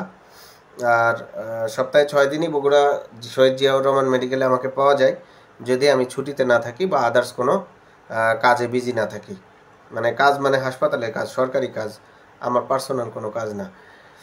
তো যাই হোক, তাহলে ইরেকটাইল ডিসফাংশন যদি কোনো ভাইয়ের হয়, আমি অনলাইনের মাধ্যমে ফেসবুকে অসংখ্য ভাই পেয়েছি, এদের মধ্যে কিছু মানুষ দেখলাম যাদের চর্বি হচ্ছে 1400-1500 হয়ে গেছে রক্তে, যাদের নুনুর রক্তনালী তো ব্লক হয়েছে, হার্টের রক্তনালীও ব্লক হয়ে যাচ্ছে, কিন্তু তাদের কোনো ভ্রুক্ষেপ নাই। একবার চিকিৎসা করলাম, ফলো আপে দেখা গেল কোনো খবরই নাই। হ্যাঁ, তো গতকাল পর্যন্ত আমি এরকম ডিসিশন নিয়েছিলাম যারা ফলো আপ মিস করবে তাদের আর দেখবো না, এবং এখানে অনেকেই আছে যাদেরকে আমি কয়েকবার করে ফিরিয়ে দিয়ে তারপর দেখেছি। তো ফলো আপ না করলে যৌন সমস্যাগুলো ভালো হয় না এবং আমাদের দুর্নাম হয়। তো যার কারণে অনেক সময় আমি হচ্ছে ফলো আপ মিস করলে খুব মন খারাপ করতাম, খুব বকাঝকা করতাম, কিন্তু পরে দেখলাম আসলে এই বকাঝকাটা আসলে আমার সাথে যায় না, এবং এতে অনেকে মন খারাপ করে, কিন্তু পরবর্তীতে আর ফলো আপ মিস করে না, তার উপকার হয়। কিন্তু দেখা যাচ্ছে যে এই বকাঝকা না করলে ফলো আপটা এরকম চলতে থাকবে, ওর আর রোগ ভালো হবে না। তা হয়তো সেক্ষেত্রে সাকসেস রেট আমার একটু কমবে, কিন্তু আমি ডিসিশন নিয়েছি যে কাউকে আর বকাঝকা করবো না। ফলো আপ মিস করলে তার সর্বনাশ হবে, আমার কিচ্ছু হবে না। তো যার কারণে এটা ডিসিশন নিয়েছি, যখনই আসুক তখনই দেখে দিব, খালি বলবো যে ভাই আপনার রোগ ভালো হবে না। হ্যাঁ, তো এই এই ব্যাপারটা আমি সবসময় বলি এবং মন খারাপ করি, আমি সরকারি হাসপাতালেও মন খারাপ করি, চেম্বারেও মন খারাপ করি, সব জায়গায়, কারণ আমি চাই আপনার রোগটা ভালো। না চাইলে তো কিছু যায় আসে না। হ্যাঁ, জিনিসটা কিন্তু এইরকম, আমি যখন আপনার সাথে বকাঝকা করবো, আপনার সাথে তো ওষুধটা কার টাকায় কিনছেন? আপনার টাকায়। সমস্যা কার? আপনার নিজের। টেস্ট করতে কার টাকা খরচ হচ্ছে? আপনার টাকা। তাহলে আমি রাগ করছি কেন? কারণ আমি চাই আপনি সুস্থ হন। তো কিন্তু অনেক মানুষ এগুলোকে ভুল বোঝে, অনেকেই চিন্তা করে যে না স্যার মনে হয় একটু খারাপ ব্যবহার করলো। তো এই জন্য এই ডিসিশন নিয়েছি যে এখন থেকে আর এগুলো বলবো না। যে যার ভালো করার ইচ্ছা নাই, যার চিন্তা ভাবনা হচ্ছে বউ চলে গেলে যাক, আমার কিছু যায় আসে না, তাদের ব্যাপারটা আলাদা। হ্যাঁ, এরকম আছে, কয়েকজন পেয়েছি আমি যাদের বউ চলে যাওয়ার পর তারপর আবার ফলো আপে আসছে। হ্যাঁ, মাঝখানে চিকিৎসা দিয়ে 7 দিন পরে আসতে বলেছি, দেখা গেল যে সে হচ্ছে 3 মাস পরে আসছে। কেন? যে স্যার যখন ওষুধ খাইছি তখন তো ভালো ছিলাম, এখন তো বউ চলে গেছে, ওষুধ খাওয়া বন্ধ করছে আর বউ চলে গেছে। তো এইরকম কিন্তু করা যাবে না। হ্যাঁ, এগুলো কিন্তু খুব ডেঞ্জারাস, এবং বউ একবার চলে গেলে আপনার যে সম্মানটা যাবে, এই সম্মান আপনি কোটি টাকা দিয়েও কিনতে পারবেন না। তো যাই হোক, তো অনেকের অনেকভাবে চিন্তা ভাবনা থাকে। আমরা আজকে মোটামুটি অনেকগুলা রোগ নিয়ে আপনাদের সাথে আলোচনা করলাম। আরেকটা ব্যাপার থাকে, আমি এরকম একটা রুগী পেয়েছি যে পেনিসের নিচে ইঞ্জেকশন দিতে দিতে তার ওই জায়গাটা গর্ত করে ফেলছে, অর্থাৎ তার পেনিসটা আর অ্যাক্টিভ নাই, নষ্ট করে ফেলছে। কে করছে? একজন প্যারামেডিক্যালের ডাক্তার করছে। আমরা এমবিবিএস কমপ্লিট করলাম 5 বছর, 1 বছর ইন্টার্নি করলাম, 6 বছর পড়ালেখা করলাম, এরপর 2 বছর আবার পড়াশোনা করলাম, তারপর 7 বছর ধরে প্র্যাকটিস করছি। এখনও আমি পেনিসে কাউকে এই ইঞ্জেকশনগুলো দিই নাই, কারণ এটা দেওয়ার কাজ হচ্ছে ইউরোলজিস্ট করেন। আমরা তাদের কাছে রেফার করি সবসময়। আমি রেফারকে আমার একটা যোগ্যতা মনে করি, যে যেখানে গেলে আমার রুগীটা সর্বোচ্চ সেবা পাবে, আমি তার সেই সেবাটা নিশ্চিত করতে চাই। সেটা আমার কাছে না হলে যার কাছে হবে আমি সেখানে পাঠাই দিই। কিন্তু এই মহাজ্ঞানী সর্বশক্তিমান প্যারামেডিক্যালের ডাক্তার উনি কী করলেন? ওই লোকটার ওইখানে ইঞ্জেকশন দিতে দিতে পেনিসের নিচের অংশটাকে আলসার বানায় একদম ক্ষত তৈরি করে ফেলছে, অর্থাৎ তার মূত্রনালী যেটা আছে সেই পর্যন্ত সে গর্ত করে ফেলছে ইঞ্জেকশন দিতে দিতে। লোক আমার চেম্বারে এসে কাঁদতে কাঁদতে অযোধ্যারায় কাঁদে শেষ হয়ে যাচ্ছে, যে তার জীবনটা শেষ হয়ে গেল। তো সেই চিন্তাটা তার আগে করা উচিত ছিল না? আপনারা কি বলেন বলেন তো, যারা আছেন এখন কমেন্ট করে জানান, আপনাদের কি মনে হয় দোষটা কি শুধু ওই প্যারামেডিক্যালের ডাক্তারেরই? না, দোষটা তারও আছে? কেন এইরকম একটা সেন্সিটিভ পার্টে আপনি ইঞ্জেকশন নিবেন, তাও এমন একজনের কাছে যারা সর্বরোগের ডাক্তার, সব কিছু পারে? তো তার কাছে আপনি কেন এই ইঞ্জেকশনটা নেবেন? আপনার জীবনের সবচেয়ে গুরুত্বপূর্ণ অঙ্গ এটা, সবচেয়ে গুরুত্বপূর্ণ, মানে আপনার জীবন চলার ক্ষেত্রে। তাহলে সেই অঙ্গে আপনি ইঞ্জেকশন নেবেন একজন প্যারামেডিক্সের কাছ থেকে কেন? তাহলে দোষটা তো আপনারও। হ্যাঁ, এখন কাঁদলে কি আর ওই জিনিসটা ফেরত আসবে? আসবে না। তাহলে এই জন্য আপনাদের সচেতন হতে হবে। শুধু শুধু আমি গলা ফাটাই গেলাম, আপনারা শোনাউল্লাহ শুনে গেলেন, কিন্তু চিকিৎসা নেওয়ার ক্ষেত্রে আমার প্রেসক্রিপশান নিয়ে যে ফার্মেসিতে যাচাই করে আবার আমাকে ফোন দেন যে স্যার এই ওষুধটা তো মেয়েদের ডিম্বাণুর আপনি আমাকে দিয়েছেন, আমার তো শুক্রাণুর সমস্যা, তাহলে এটা কিন্তু ডেঞ্জারাস ব্যাপার। এটা কিন্তু আপনার জন্য কোনো ফল বয়ে নিয়ে আসবে না। তাহলে আপনাকে কিন্তু এই প্রত্যেকটা কথা কিন্তু আমার প্র্যাকটিক্যাল লাইফের এক্সপিরিয়েন্স থেকে বলতেছি আপনাদের, যে আপনারা এই ক্ষতিগুলো করে আমাদের কাছে আসেন, তাহলে ওই প্যারামেডিক্সের কাছে আপনি এটা নেবেন না। ইভেন একজন আমরা যারা যারা এই লাইনের লোক, এই পেনিস নিয়ে কাজ করি, তারা আমরা পর্যন্ত ইঞ্জেকশন দিই না, আমরা ইউরোলজিস্টের কাছে পাঠাই। ইউরোলজিস্টের স্পেশাল যন্ত্রপাতি আছে, তারা দেখে তারপর ওখানে সিলেক্টেড জায়গায় পুশ করবে। আমরা করতে পারি না তা না, আমরাও করছি, প্র্যাকটিক্যালি অনেক বার করছি, কিন্তু নিজেরা সেই কাজটা করতে চায় না। কারণ আমার দরকার একদম এক্সপার্ট, যার কাছে সে 100% পাবে, নট 99%। এই অঙ্গে 99% মানে কিন্তু এই 1%ই আপনার কিন্তু সর্বনাশ করে দিতে পারে। হ্যাঁ, তো এই জন্য এই ব্যাপারগুলোতে সচেতন থাকবেন। অসংখ্য মানুষ আজকে লাইভ দেখেছেন, আমি চাইবো যে আপনারা শেয়ার করে দিবেন, মানুষজন যেন উপকৃত হয়। আর অসংখ্য মানুষজন এখনও আছেন, আমার লাইভটা শেষ করতে মানে ইচ্ছা করছে না, চালাই যাচ্ছি কথাবার্তা এই জন্য। তো এইগুলা কিন্তু মানতে হবে, জানতে হবে। আর যারা অল্প বয়সে নিজেকে কন্ট্রোল করতে না পেরে প্রস্টিটিউট বা প্রফেশনাল কোনো ফিমেলদের সাথে সেক্সুয়াল রিলেশনটা গড়ে তুলেছিলেন, তারা কিন্তু অবশ্যই এইচআইভি টেস্টটা করে নেবেন। আমি বগুড়াতে যেখানে কাজ করি, সৈয়দ জিয়াউর রহমান মেডিকেল কলেজ, তো আমাদের এই উত্তরাঞ্চলে কিন্তু অসংখ্য এইচআইভি রুগী আমাদের এখানে এন্ট্রি করা, এবং সেটাও 350+। তাহলে আপনি ভাবতে পারেন যে একটা জোনে 350+ এইচআইভি রুগী, যে এইচআইভিগুলো শনাক্তই হচ্ছে 5 বছর 10 বছর পর। তাহলে এই যে এইচআইভি ভাইরাসে এফেক্টেড এইডস রুগীগুলা, আমরা এতগুলো এইচআইভি রুগী, এইডস রুগী আমরা এখানে পেয়ে যাচ্ছি, কত সহজলভ্য এইচআইভি। তাহলে এরা যে 10 বছর ছিল পরিবেশে উন্মুক্ত অবস্থায় ছিল, 5 বছর উন্মুক্ত অবস্থায় ছিল, কত হাজার হাজার মানুষকে সে জীবাণু দিয়েছে। তাহলে এই জন্য কিন্তু আপনাদের এই ব্যাপারগুলোতে সচেতন হতে হবে, এই ব্যাপারগুলোতে খুব কেয়ারফুল থাকতে হবে। এই জন্য যারা বাইরে মেলামেশা করার অভ্যাস করে ফেলেছেন, যারা এই মেলামেশাগুলো করেন, তারা তাদের যৌনরোগগুলো হয়েছে কিনা এগুলো চেক করে নেবেন। আমরা আজকে তো শুধু আমাদের ছেলেদের সেক্সুয়াল বিভিন্ন ইস্যু নিয়ে আলোচনা করলাম। এই জিনিসগুলাই আমরা পরবর্তীতে কিছু রোগ হয়, যেটা মেল থেকে মেলে, মানে ছেলে থেকে ছেলেতে, ছেলে থেকে মেয়েতে, বা মেয়ে থেকে ছেলেতে, মেয়ে থেকে মেয়েতে। হ্যাঁ, তো এইরকম বিভিন্নভাবেই কিন্তু জীবাণুগুলা যাওয়া আসা করে। তো এই জীবাণুগুলা নিয়েও আমরা একদিন একটা বিশদ লাইভ করবো ইনশাল্লাহ। আর এছাড়াও আপনাদের কোশ্চিন শুনতে চেয়েছিলাম, বাট আপনারা তো তেমন কোশ্চিন করেন নাই। মাসুদ রানা ভাই, তাহলে আপনি কি দেখলেন এতক্ষণ ধরে, কি বুঝলেন? হ্যাঁ, আমি হোমিও চিকিৎসক হলে তো হোমিওর ব্যাপারটাই বলতাম। হ্যাঁ, আমি হোমিও চিকিৎসক না ভাই। আর মেডিকেল কলেজে স্পেশালিস্টরা হচ্ছে, হোমিও স্পেশালিস্ট নাই, ঠিক আছে? হোমিও মেডিকেল অফিসার কিছু নিয়োগ থাকে হয়তো, তাও সব জায়গায় না। হ্যাঁ, আমি মেডিকেল কলেজ হাসপাতালে, আচ্ছা যাই হোক, ওই লোক শয়তানের বড়। পলাশ ভাই, সুন্দর সুন্দর কমেন্ট করেন আপনারা। হাসান আলী, না আসলে আমরা সবাই গাধা, ব্যাপারটা এরকম না, এরকমভাবে আমরা বলি না। তো আমরা মানুষ মাত্রই আমরা ভুল করি। হ্যাঁ, কিন্তু ভুলটা যেন সহ্যের মধ্যে থাকে, ভুলটা যেন এমন মানে পর্যায়ে না চলে যায় যে আসলে কার দোষ না এগুলা কনসিডার করা না যায়, ওই পর্যায়ে যেন না চলে যায়। হ্যাঁ, কারণ আমরা সবাই সচেতন হব। আমরা এখানে হ্যাঁ, নিজের দোষটা সত্যি ফারুক মিদাব বন্ধু, কারণ বেশিরভাগ সময় কিন্তু আমরাই করি। হ্যাঁ, চিকিৎসক যখন আমরা কোনো চিকিৎসকের কাছে যাই, চিকিৎসক সবাই যে ফেরেস্তা বা সবাই দুধে দেওয়া তুলসী পাতা এরকম তো না। আমরা সবাই মানুষ, হাতের 5টা আঙুল যেমন সমান না, 5জন ডাক্তার সেম হবে না। তো এটা মেনে নিতে হবে, সবখানে এরকম আছে।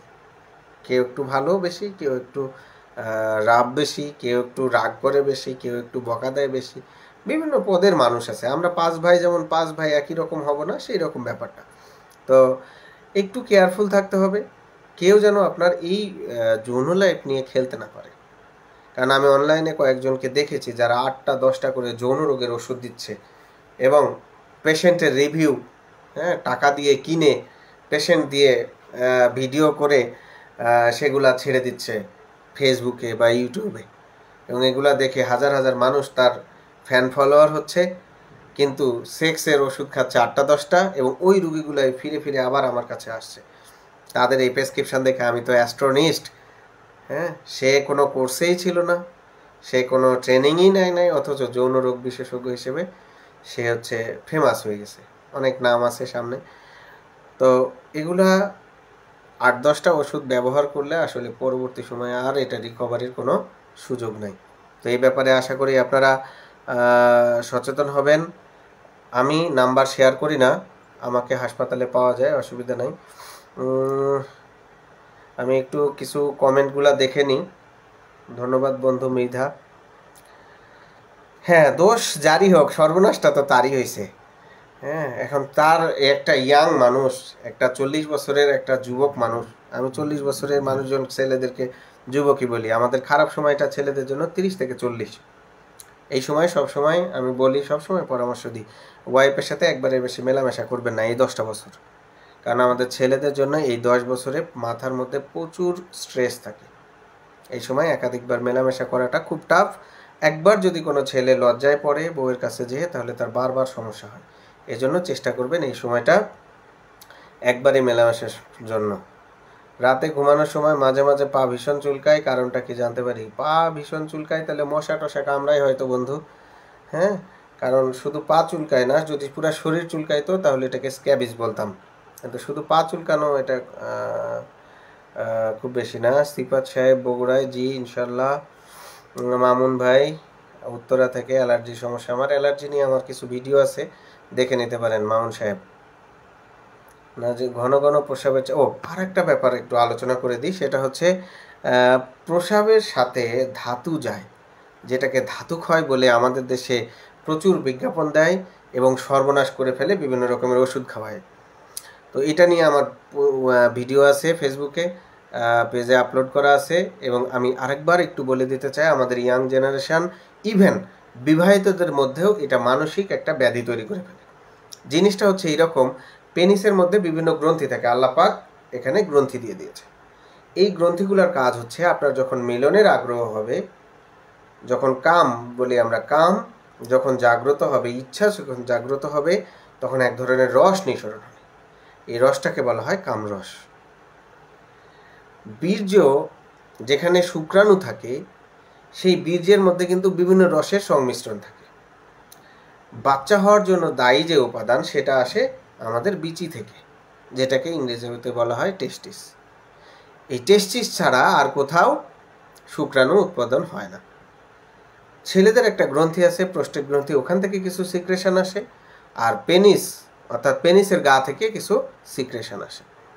এই সিক্রেশনগুলা আমাদের যে প্রস্রাবের নালী আছে, সেই নালীগুলাতে দিয়ে, কারণ আমরা জানি বীর্যের নালী আর প্রস্রাব আসার নালী একটাই। তো কারো কারো ওই তরল পদার্থটা জমে থাকে, প্রস্রাব করার সময় তরল পদার্থটা আগে পড়ে, গাঢ় তরল পদার্থ, তারপর প্রস্রাবটা বাইর হয়। সমস্যা কী তাহলে?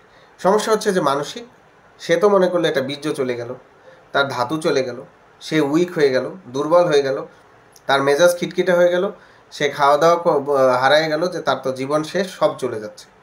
কারণ মাইকিংয়ে সে শুনতেছে, হকাররা বলতেছে ধাতু ক্ষয় হয়ে জীবন শেষ, জীবন শেষ। তো এই যে ধাতু ক্ষয় হয়ে জীবন শেষ, পুরা ব্যাপারটাই হচ্ছে মানসিক, কারণ তার কাম রসটা বের হয়েছিল। বীর্য তো বিচিতে, বিচির তরল এখানে আসেই নাই, আসছে শুধু পেনিসের তরল।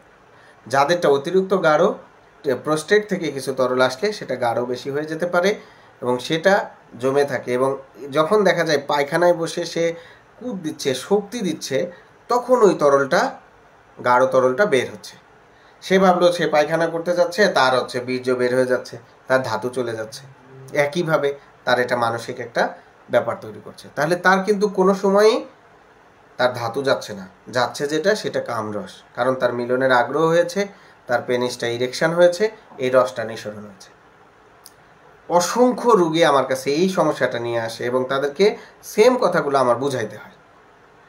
তো এই সমস্যাটা যাদের আছে, যারা এই লাইভটা দেখেছেন, আশা করব তাদের এই সমস্যা নিয়ে আর ডাক্তারের কাছে যাওয়ার কোনো প্রয়োজন নাই। এটাকে জাস্ট স্বাভাবিক মনে করলে অল্প কিছুদিনে এটা ভালো হয়ে যাবে। আর একটা গ্রুপ আছে যারা ওই প্রসাব করার পরে পেনিসটা ধরে ঝাঁকানি দেয়, ওদের ওই পেনিসে কিছু গ্রন্থি, যেটার কথা বললাম, রস নিঃসরণ করে, এটা খুবই অ্যাক্টিভ থাকে। তো তাদের ক্ষেত্রে দেখা যায় এটার অ্যাক্টিভিটির কারণে তার একটা ভালো সেন্সলে এসে তার 1 ফোঁটা 2 ফোঁটা গাঢ় তরল পদার্থ বের হচ্ছে। এটাও কিন্তু একটা স্বাভাবিক প্রক্রিয়া। সো আশা করব এই জিনিসগুলো নিয়ে মানসিকভাবে আপনারা বিপর্যস্ত হবেন না। এটা খুবই স্বাভাবিক একটা ব্যাপার। স্বপ্নদোষ খুবই স্বাভাবিক একটা ব্যাপার। হস্তমৈথুন যদি পরিমাণে কম করা হয়, এটাও স্বাভাবিক একটা ব্যাপার। বিয়েটা টাইমলি করতে হবে। বিয়ের পর যদি সমস্যা দেখা দেয় 6 মাস পর্যন্ত আপনি চেষ্টা করবেন। যদি দেখেন যে না, আপনার টাইমিং কারেকশান হচ্ছে না, আপনার ইরেকশান প্রবলেম থেকেই যাচ্ছে, তাহলে অবশ্যই আগে চর্ম ও যৌনরোগ বিশেষজ্ঞর পরামর্শ নেবেন। উনি যদি মনে করে আপনার সাইকিয়াট্রিস্টের কাউন্সেলিং দরকার, তাহলে ওখানে পাঠাবে। উনি যদি মনে করে আপনার ইউরোলজিক্যাল কারেকশান দরকার, বিচ্ছির মধ্যে পানি চলে আসছে বা টেস্টিস ফুলে গেছে, তাহলে উনি ইউরোলজিস্টের কাছে পাঠাবেন। আর না হলে তিনি চিকিৎসা করবেন। তাহলে এই যে ব্যাপারটা, এই সিকুয়েলিগুলো আপনাদের জানতে হবে। আশা করব জিনিসগুলো বারবার বলেছি এবং আপনারাও বুঝেছেন। অসংখ্য মানুষ ছিলেন আমার এই প্রথম একটা লাইভে, এত মানুষ একসাথে আছেন, এটা ভালো লাগলো। এবং এই জিনিসটা গুরুত্ব সহকারে আপনারা বিবেচনা করবেন এবং যে কোনো ওষুধ খাওয়ার আগে যৌন বিষয়ে আপনারা 10 বার না 20 বার চিন্তা করবেন যে আপনি ওষুধটা খেলে আপনার কোনো ক্ষতি হবে কিনা। হরমোন নিয়ে এক ভাই কোশ্চেন করেছেন, বাবুল শেখ ভাই, হরমোন কম হলে করণীয় বা টেস্টোস্টেরন হরমোন কম হলে প্রথমে আমরাই চিকিৎসা দিয়ে দিই। ইঞ্জেকশন দেওয়া যায়, ওষুধও দেওয়া যায়। কিন্তু যদি কোনো কারণে যদি আমরা দেখি যে তার টেস্টোস্টেরন হরমোন বা প্রোল্যাকটিন হরমোন বা থাইরয়েড হরমোনটা কারেকশান হচ্ছে না, আমরা অবশ্যই খুব বেশি সময় নিই না, ওই হরমোন বিশেষজ্ঞ ডাক্তার দেখাইতে বলি। কারণ হরমোনের যে ব্যাপারটা, সেটা সর্বোচ্চ সেবা দিতে পারবে কে? একজন হরমোন বিশেষজ্ঞ, আমি না।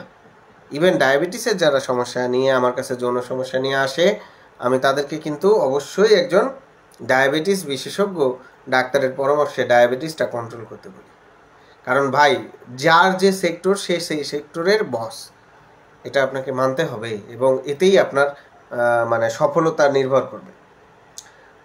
স্যার, আমার 10 মিনিট পর পর প্রসাব হয়, কি করব? রিপন আহমেদ ভাই, আপনি ইউরোলজিস্ট দেখাবেন। রাহি, বরিশাল সদরে আসবেন কি কখনো? আমি তো মেলা ঘুরি। আমার 15 তারিখে নাটোর যাওয়ার একটা ইচ্ছা আছে, নাটোরের পাটুল। আমি ঘুরি, হয়তো কোনো একদিন দেখা হয়ে যাবে। মনির সাহেব, আপনি দেলোয়াবাড়ি কবে বসেন? বুধবার। ফিয়ের ব্যাপারটা, আমার ফিয়ের ব্যাপারটা আমি সবসময় বলেছি যে ফিয়ের ব্যাপারটা আমি একদম ফ্রি দেখি না। যদি অনেক গরিব মানুষ হয়, যদি তার একদমই ভিজিট দেওয়ার সামর্থ্য না থাকে, তাহলে সেক্ষেত্রে আমি তাদেরকে ফ্রি দেখি। আর এছাড়া বাকি সবারই পেমেন্ট সিস্টেম আছে, তবে যারা একদম আর্থিকভাবে একদমই অসচ্ছল, তাদের কাছ থেকে কখনোই আমি ফি নিই না। আর যারা একটু স্বাবলম্বী, তাদের কাছে আংশিক ফি নিই। আর যারা স্বাবলম্বী, তারা তো ফি দিয়েই করবে। এখন আপনি যৌন সমস্যার চিকিৎসা নিতে আসছেন, আপনার 5-6 হাজার টাকা টেস্টে যাচ্ছে, খালি আপনি ডাক্তারের বেলায় করতেছেন, এইটা কিন্তু খুবই খারাপ দেখায়। তারপরেও আমি অনেকের কাছেই টাকা কম নিই, কারণ টাকাই সব না। হ্যাঁ, আর যারা ফলো আপ মিস করে, তাদের কাছে কিন্তু আমি পুরো প্রথমের ভিজিট নিই। মানে ভিজিট তারা বেশি দিয়ে দেখায় আমাকে, ফলো আপ মিস করলে আমি খুব মন খারাপ করি। আমি যেটা অলরেডি আলোচনা করেছি, একবার বলেছি, কয়েকবার বললাম। তো এই ফলো আপটা আপনারা দয়া করে মিস করবেন না, কারণ যদি রোগ ভালো করতে চান, নিয়মিত ফলো আপ করতে হবে। সানোয়ার হোসাইন, ওয়েলকাম ভাই। ইনশাল্লাহ আমি চেষ্টা করি। আসলে মাঝখানে আমি বেশ অ্যাক্টিভ ছিলাম গ্রুপে, এবং আমার পেজটা মনিটাইজেশন হয়ে গেছিলো, এবং তখন কিন্তু আমার পেজের রিচ কমে যাচ্ছিল। তো যার কারণে আমি মাঝখানে ভিডিও দেওয়া অফ করে দিই। ভিডিও দেওয়া অফ করাতে এখন মনিটাইজেশনটা অফ হয়েছে, যার কারণে আমার পেজের এখন রিচটা বাড়ছে। তো আসলে আমি তো এখানে আমার টার্গেট হচ্ছে পেজ মনিটাইজেশন করে টাকা ইনকাম না। আমার ইচ্ছা হচ্ছে আপনাদের একটা গুড মেসেজ দেওয়া, যেন আপনারা প্রতারিত না হন, আপনারা বিভিন্নভাবে ক্ষতিগ্রস্ত না হন। আর যৌন ব্যাপারটা এরকম যে এটাতে আপনি যদি ঠকে যান, তাহলে আপনার কিন্তু সর্বনাশ। এটা কিন্তু খুব খারাপ একটা ব্যাপার। আপনার স্কিনে সমস্যা হচ্ছে, আপনি যারে তারে দেখাইলেন, ভালো হচ্ছে না, অসুবিধা নাই, আপনি এক সময় না এক সময় ভালো একজন ডাক্তার দেখাইলে এটা ভালো হয়ে যাবে। কিন্তু যৌন সমস্যাটা এরকম না, আপনি যদি সব পদের ওষুধ খেয়ে ফেলেন তাহলে কিন্তু আসলে খুব মুশকিল হয়ে যাবে। ক্ষণিকের মুসাফির ভাই জিজ্ঞেস করেছেন অন্ডকোষ নিয়ে কিছু বলতে। আসলে অন্ডকোষ আমাদের দুইটা, তবে রিসেন্টলি আমি 2 দিনে দুইটা পেশেন্ট পেয়েছি যাদের মনে হয়েছে তাদের 3টা বিচ্ছি। তো অন্ডকোষটাই হচ্ছে বিচি, আমি সহজ বাংলা ভাষায় বলতেছি, হাস্যকর হলেও কথা সত্য। তো এই যে 2টা বিচি, আসলে 3টা বিচি যারা মনে করছে তাদের আসলে বেশিরভাগই দেখা যায় যে ওই বিচির ওপরে সিস্ট হয়। তো আমি যতগুলো পেয়েছি বেশিরভাগেরই হচ্ছে আল্ট্রাসাউন্ড করলে সিস্ট পাওয়া যায়।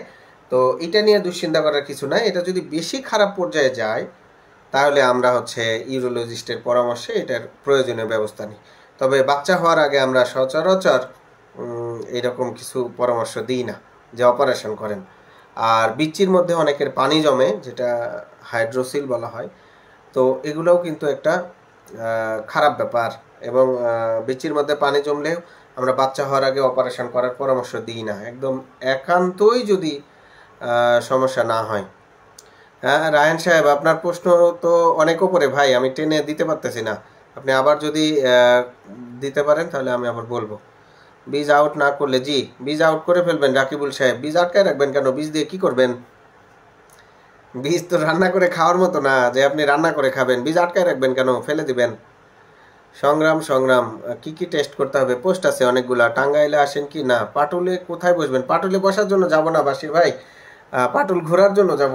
আপনাদের পাটুল খুব সুন্দর নাকি?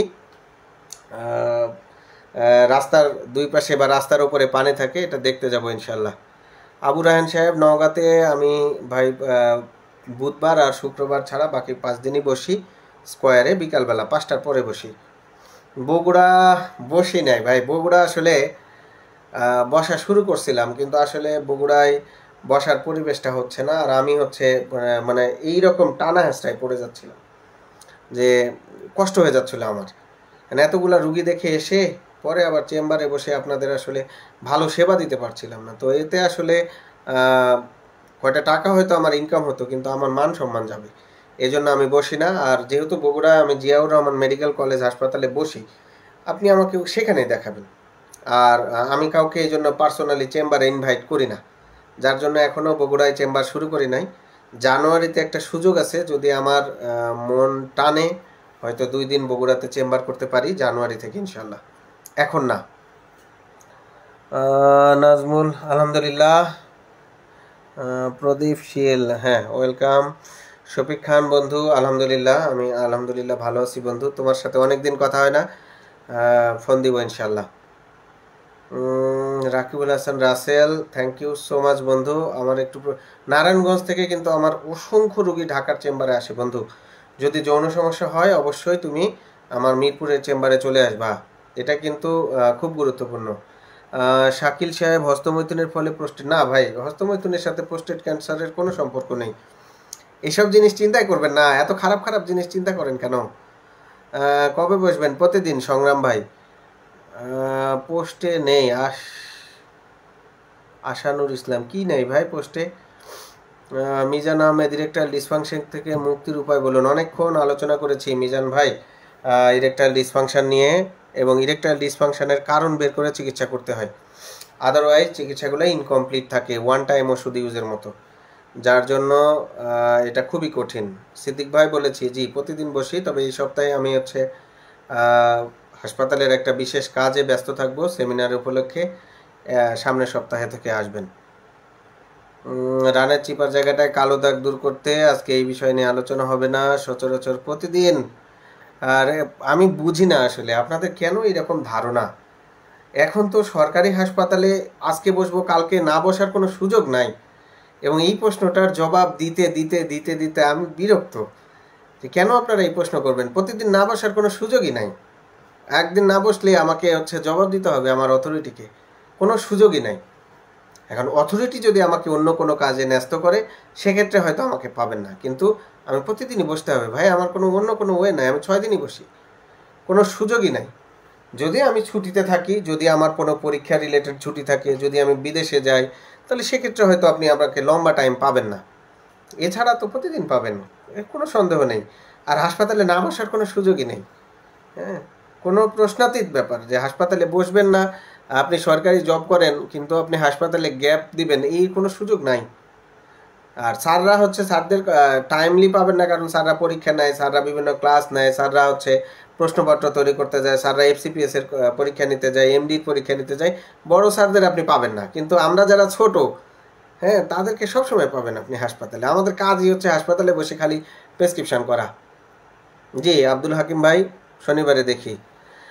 হ্যাঁ শাকিল সাহেব আসবেন ইনশাল্লাহ, আমি হাসপাতালে দেখে দিব। শুক্রবারে ঢাকায়, জি শুক্রবার ঢাকায় বসি আমি।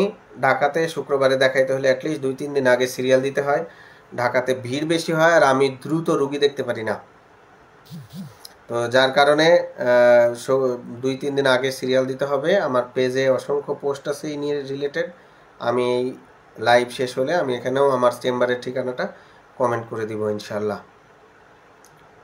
জি শুক্রবার বসি। লালপুর গ্রিন ভ্যালি পার্কে আসার, হ্যাঁ বাসির ভাই গেছিলাম গ্রিন ভ্যালিতে 2বার। হ্যাঁ ইনশাল্লাহ পরবর্তীতে গেলেও আবার পোস্ট করে যাব ইনশাল্লাহ। যদি ভাগ্য থাকে, কপাল আমার ভালো হয়, তাহলে আপনার সাথে দেখা হয়ে যাবে ইনশাল্লাহ। চুলের সমস্যা রেজওয়ান ভাই আইসেন, ইনশাল্লাহ চেষ্টা করব। রনি সাহেব ওয়ালাইকুম সালাম, আলহামদুলিল্লাহ। 109-এর ক, আমার হচ্ছে শহীদ জিয়াউর রহমান মেডিকেল কলেজের রুম নাম্বার হচ্ছে 109-এর ক। 109 2টা রুম, তো ক নাম্বার রুমে আমি বসি। বুক ধরপড় করে ইন্ডিবার খাই, আর আইবিএস জার্ড আছে, 2 বেলা গ্যাসের ওষুধ খাই, রাতে ডিসোফেন 1 খাই। আহা, আপনার জন্য কঠিন ভাই।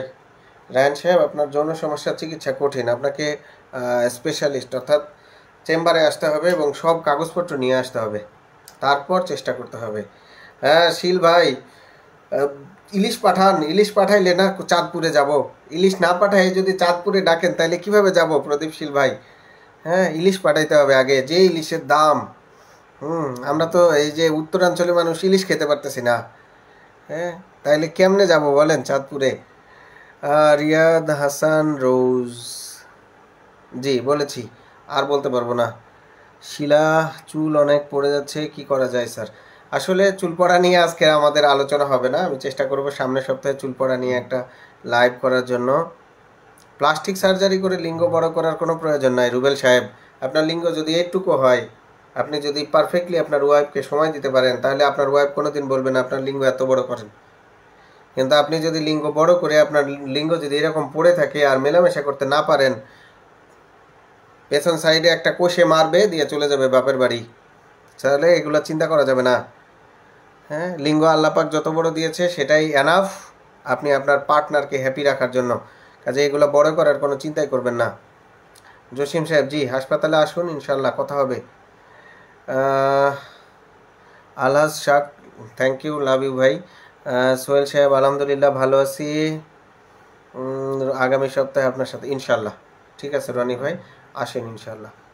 রানা আহমেদ ভাই, অ্যালার্জি সমস্যা নিয়ে ভুগছি, অনেক ডাক্তার দেখাইছি, কোনো ওষুধ খেয়ে কাজ। আসলে অ্যালার্জির ব্যাপারটা নিয়ে আমি অসংখ্য পোস্ট করি ভাই, একটু পোস্টগুলো খেয়াল করবেন।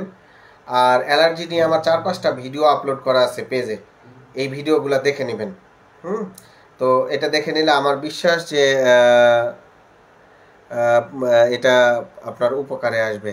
পলাশ সাহেব, মার্ক হেয়ার স্প্রে বলেন আর যে কোনো স্কিনের ওষুধ বলেন, যখন আপনি যে এলাকায় ডাক্তার দেখাবেন ওই এলাকা থেকে চামড়ার ওষুধগুলো ক্রয় করার চেষ্টা করবেন। বাইরে পাওয়া যায় খুবই কম, কারণ এগুলো প্রোডাক্টের দাম বেশি, সব ফার্মেসিতে পাওয়া যাবে না। আর আপনি যদি বগুড়া দেখান, কারণ আমি এটা দিয়ে রেজাল্ট পাই, এই জন্য আমি এটা লিখি। তো এটাকে আপনি যদি বগুড়ায় দেখিয়ে থাকেন তাহলে বগুড়াতে অবশ্যই পাবেন ইনশাল্লাহ, আর ঢাকায় দেখালে ঢাকাতেও পাবেন, নির্দিষ্ট এলাকাগুলোতে অবশ্যই আছে। এটা তো এক ডাক্তার শুধু লেখে না, এটা শ ডাক্তার লেখে। তো ওই অঞ্চলগুলো আমি তো চিনি না, আমি তো কোম্পানির লোক না। আপনাকে যেখানে দেখেছি তার আশেপাশেই পেয়ে যাবেন আশা করি। আর না হলে আমার অ্যাসিস্ট্যান্টের সাথে যোগাযোগ করবেন, পরিবর্তন করে কাজ হবে না। আপনার চুল দরকার না হচ্ছে ওষুধ দরকার, ওই ওষুধ দিয়ে চুল করতে হবে। হ্যাঁ চেষ্টা করতে হবে, দিলেই হয়ে যাবে এরকম না। এখন সব কোশ্চেন হচ্ছে হ্যাঁ রফিকুল ভাই, আপনার সাথে কি আমার কোনো শত্রুতা আছে নাকি যে দেখা হলে কথা বলতে দিব না? হ্যাঁ, এরকম কোনো কিছু হবে না। তবে সরকারি হাসপাতালে আমরা অনেক বেশি প্রেসারে থাকি। প্রেসারটা এরকম যে আমাদের কিন্তু প্রতিদিন 100 রুগী দেখতে হয়। তো আমরা এসে হাসপাতালে ঢুকে আগে ইনডোরে যাই, আমার কাজ। ইনডোরে আমার যে ভর্তি রুগীগুলো আছে আমাকে সেখানে রাউন্ড দিতে হয়। রুগী দেখার পরে আমি 9টার দিকে দেখা শুরু করি। ধরেন 1 ঘন্টা আমার ওয়ার্ডে চলে যায়। 9টা থেকে একটানা 11টা বা 11:15 পর্যন্ত দেখি, 50টা রুগী দেখতে হয়। তো এই যে 2 ঘন্টায় আমি প্রতি ঘন্টায় 25টা রুগী দেখি। তো এখন ধরেন যে একটা করে রুগী 2 মিনিট করে টাইম পাচ্ছে। এই 2 মিনিট টাইমের মধ্যে আমাকে ওই প্রেসক্রিপশানের রেজিস্ট্রেশন নাম্বার তুলতে হয়, বয়স তুলতে হয়, রোগের নাম লিখতে হয়, নতুন না পুরাতন সেটা লিখতে হয়, কী ওষুধ দিচ্ছি সেটা লিখতে হয়। এতটুক লিখতে হয় আমাকে। একই সাথে আপনার প্রেসক্রিপশনে আমি কী কী চিকিৎসা দিচ্ছি সেটা লিখতে হয়, কিছু নিয়ম কানুন বলতে হয়। তাহলে এবার বোঝেন যে আপনি এসে আপনার কিছু বলবেন সেই সুযোগটাই পাবেন না। আপনাকে আমি সর্বোচ্চ সিস্টেম অনুযায়ী, এটা তো আমি তো চেম্বারে যখন দেখি তখন তো 20 মিনিট 10 মিনিট 15 মিনিট সময় নিয়ে দেখি, কিন্তু এখানে তো আমার এই সুযোগটা নাই, এই স্বাধীনতা নাই। সো আমাকে 2 থেকে 3 মিনিটের মধ্যে আপনাকে দেখতে হবে এবং সেখানেও আমাকে পারফেক্ট চিকিৎসাটা লিখতে হবে। এই জন্য আমি সবসময় আমার যারা সেবাগ্রহীতা আমি তাদের বলি যে আসলে আপনারা হচ্ছে এসে এক্সট্রা কথা বলবেন না। আপনাদের কাজ হচ্ছে ডাক্তার কি বলছে এটা মনোযোগ সহকারে শোনা এবং ডাক্তার যেদিন আসতে বলবে সেদিন আসা এবং বারবার ফলো আপ করা যে স্যার আমার ভালো হচ্ছে না। আপনি ডাক্তারকে প্রেশারাইজ করেন, স্যার আমার তো এই সমস্যাটা হচ্ছে, এই সমস্যাটা হচ্ছে। তাহলে উনি বারবার চিন্তা করে আপনাকে চেষ্টা করবে ভালো করে দেওয়ার। যখন একজন ডাক্তার দেখবে যে আপনি আপনার রোগটা নিয়ে আপনি খুব সচেতন এবং বারবার ডাক্তারের কাছে আসছেন, আমারও কিন্তু একটা রেসপন্সিবিলিটি আছে, একটা দায়িত্ববোধ আছে যে আমি আমার কাছে আসতেছে, আমি লোকটার কোনো সুবিধা করতে পারছি না। তো এটা তো আপনার জন্যও ভালো, আমার জন্য তো ডিসক্রেডিট, আমি পারতেছি না। তো তখন হচ্ছে আন্তরিকভাবে চেষ্টাটা অটো চলে আসে। এজন্য এই কাজগুলা সবসময় আপনার পজিটিভভাবে নিতে হবে, বারবার আসবেন। আপনি যদি 3বার আসেন তাহলে 10 মিনিট সময় কিন্তু আপনি পেয়ে যাচ্ছেন।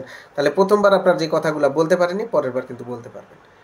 কারণ তখন তো ডাক্তার জানে আপনার ডায়াগনোসিস কি, আপনার রোগ কি, আপনাকে কি চিকিৎসা দেওয়া হয়েছে।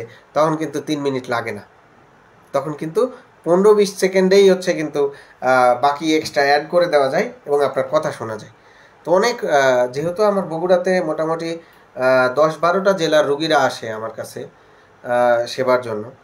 তো তারপরেও দেখা যায় যে অনেক দূর থেকে আসছে কিন্তু সে বলারই সুযোগ পায় না যে ভাই আমি কুড়িগ্রাম থেকে আসছি, আমি হচ্ছে লালমনিরহাট থেকে আসছি, কেউ দিনাজপুর থেকে আসে।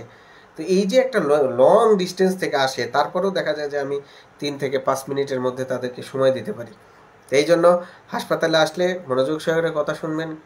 কিছু রোগ আছে যেগুলো অনেক কথা বলতে হয়, আমি অনেক বাঁচাল, লাইভ দেখেই বুঝতে পারছেন যে অনেক কথা বলি, কিন্তু তারপরে হচ্ছে সব কথা তো আর ওই শর্ট টাইমের মধ্যে বলা যায় না, তাও চেষ্টা করি। আর আরেকটা ব্যাপার আছে যে হাসপাতালে কিন্তু সবসময় মেজাজ ধরে রাখা যায় না, এটা কিন্তু আপনাদের পজিটিভলি নিতে হবে। দেখা যাবে আপনার আগে যে আসছে সে এমন কোনো খারাপ কথা বলে গেছে যে মোটামুটি 10 মিনিট মাথা আর কাজ করবে না, আর ওই সময় আপনি ঢুকলেন, মনটা খারাপ হয়ে গেল। রনি ভাইয়ের কাছে এত আশা করে আসছিলাম, না ভালো লাগলো না। তো এরকম হয়, পার্সন টু পার্সন, সময় টু সময় ব্যবহারের অনেক পার্থক্য থাকে। আপনারা যত ভালো আচরণ করবেন আমাদের কাছ থেকে ইনশাল্লাহ তত ভালো আচরণ পাবেন। বগুড়ায় হ্যাঁ সব পরীক্ষায় হয় মোটামুটি, তবে লিমিটেশান আছে। কিছু পরীক্ষা হয়তো পরমাণুতে যে করতে হয়, কিছু পরীক্ষা হাসপাতালে হয়, কিছু পরীক্ষা হয় না। তো যেগুলো কমনলি হয় সবই হাসপাতালে হয়। আর আমার কিছু পরীক্ষা আছে, যে চামড়ার কিছু পরীক্ষা আছে যেগুলো হাসপাতালে আসলে হয় না। তো যাই হোক, আজকে আমরা লাইভটা ক্লোজ করতে চাইবো। আপনারা যারা এই লাইভে আমার সাথে ছিলেন তাদেরকে আন্তরিকভাবে ধন্যবাদ জানাই।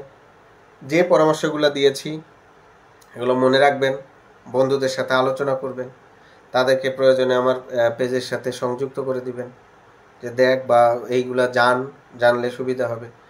যদিও আমাদের দেশে বেশিরভাগ মানুষই ডাক্তারি করতে পছন্দ করে, কিন্তু তারপরেও আপনার দায়িত্ববোধের জায়গা থেকে আপনাকে একটু জানাই দিতে হবে। তো আশা করব যে আপনারা আমার এই লাইভটা শেয়ার করে দিবেন। যৌন সমস্যাকে ট্যাবু মনে করবেন না। আরও অসংখ্য আলোচনার জিনিস আছে। 24 আওয়ার্স লাইভ করলেও যৌন সমস্যা নিয়ে কথা বলা শেষ হবে না। এবং আপনাদের বিভিন্ন কথাবার্তার সাসপেক্টে আমি যে কথাগুলা বলবো সেই কথাগুলা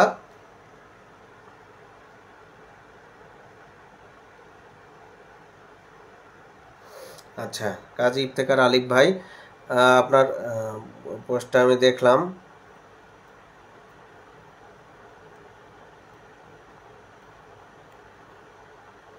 জি, ওয়ান টাইম ওষুধগুলা সবসময় ক্ষতিকর কাজী ইফতেখার ভাই। আপনি আপনার সবচেয়ে আমার ফার্মেসি ভাইদের আমি সবসময় বলি যে আপনাদের একটা ভালো পরামর্শ কিন্তু একটা রোগীর জীবন চেঞ্জ করে দিতে পারে। আপনি যদি তাকে একটা ভালো চর্ম যৌনরোগ বিশেষজ্ঞ দেখাই দিতে দেন, এরপর তাকে সেই পরামর্শ অনুযায়ী ওষুধ দেন, তাহলে কিন্তু খুব ভালো রেজাল্ট হবে।